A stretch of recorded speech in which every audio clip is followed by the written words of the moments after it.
సంగారెడ్డి జిల్లా జల్కల్ గ్రామంలో food safety అధికారులు తనిఖీలు నిర్వహించారు. తనిఖీల్లో 6 క్వింటాల నాసిరకం అల్లం, వెల్లుల్లి పేస్ట్ను ఫుడ్ సేఫ్టీ అధికారులు స్వాధీనం చేసుకున్నారు.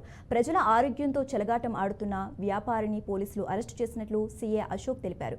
ఫుడ్ ఇన్స్పెక్టర్ ధర్మేందర్తో పాటు సీఏ అశోక్, ఎస్ఐ విజయ్ కుమార్ తనిఖీల్లో పాల్గొన్నట్లు సమాచారం.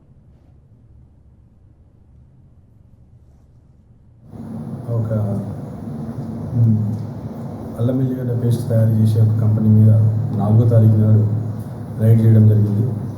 ఈ విషయంలో వెళ్ళి అక్కడ చూస్తే అంత నాసిరకం అల్లం వెల్లిగడ్డ తయారు చేస్తున్నాడు సంస్థ. దీని క్వాలిటీ లెస్. యాక్చువల్గా జనరల్గా అల్లం వెల్లిగడ్డ మార్కెట్లో వెళ్ళి కొంటే 100 రూపీస్ ఉందనుకోండి కాస్ట్.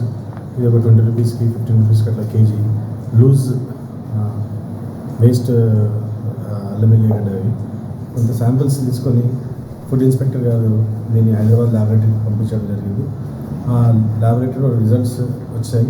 దాంట్లో భాగంగా ఇది ప్రాపర్గా లేదు, సబ్స్టాన్షియల్ క్వాలిటీ అని చెప్పి మాకు ఇన్ఫర్మేషన్ వస్తే నిన్న దరఖాస్తు ఇవ్వడం జరిగింది.